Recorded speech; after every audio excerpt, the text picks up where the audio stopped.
Friends, ఇవాళ మీకు ఒక important customer point of view ఒక ఇంపార్టెంట్ పాయింట్ చెప్దాం అనుకుంటాండి. రీసెంట్గా ఒక ఎక్స్పీరియన్స్ అయినమాట. నేను దానికోసము ఈ వీడియో చేస్తానమాట.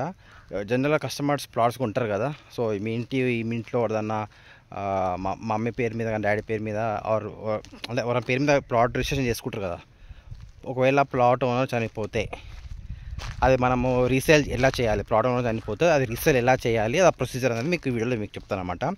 ఎవరైతే ఆ మెయిన్ ఓనర్ చనిపోతారో మనం చేయాల్సిన విషయం ఏంటంటే, మీ ప్లాట్ అమ్మాలనుకుంటున్నారు, దానికి నెక్స్ట్ ప్రొసీజర్ ఏం చేయాలనుకుంటా అంటే, ఫస్ట్ థింగ్ ఏంటంటే ఎంఆర్ఓ ఆఫీస్లోకి వెళ్ళి ఫ్యామిలీ సర్టిఫికేట్ కూడా అప్లై చేయాలండి. ఫ్యామిలీ సర్టిఫికేట్ అంటే మీ ఇంట్లో మీ హస్బెండ్ అదే సపోజ్ ఆ పర్సన్కి ఎంతమంది పిల్లలు, వైఫ్, వాళ్ళందరి పేర్లతోని ఆ ఎంఆర్ఓ ఆఫీస్కి వెళ్తే మీ రేషన్ కార్డు ఉంటుంది కదా, ration card, white ration card, pink ration card అవన్నీ ఇస్తే మీ ఫ్యామిలీ సర్టిఫికేట్ ఒకటి అప్లై చేసుకుంటే మన ఫ్యామిలీ సర్టిఫికేట్ ఎంఆర్ ఆఫీస్ నుంచి వస్తుందన్నమాట. అంటే ఇది ఆథరైజ్డ్ నుంచి వస్తుందన్నమాట మనకు. సెకండ్ థింగ్ ఏంటంటే డెత్ సర్టిఫికేట్. ఎవరితో చనిపోయినారో మనము అఫీషియల్గా గవర్నమెంట్ ఆఫ్ తెలంగాణ నుంచి ఒకటి డెత్ సర్టిఫికేట్ ఒకటి అప్లై చేసుకోవాలి. ఆ రెండు వచ్చిన తర్వాత మనం ఏం చేయాలంటే, ఇప్పుడు మనము ప్లాట్ సేల్కి రెడీ చేసుకోవచ్చు అన్నమాట.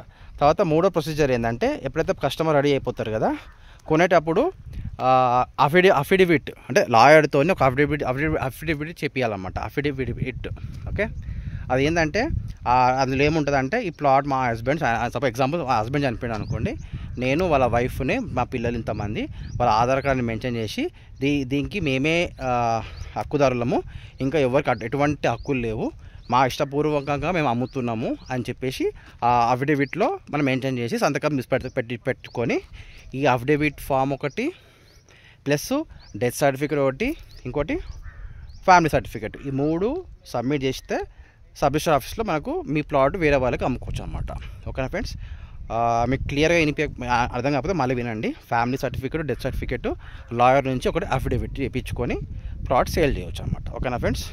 ఒకవేళ మీకు ఈ ప్లాట్ ఈ వీడియో మీకు యూజ్ అవుతుంది అనిపిస్తే మాత్రం ప్లీజ్ డూ లైక్ అండి, share and subscribe to my channel అండి. Thank you very much.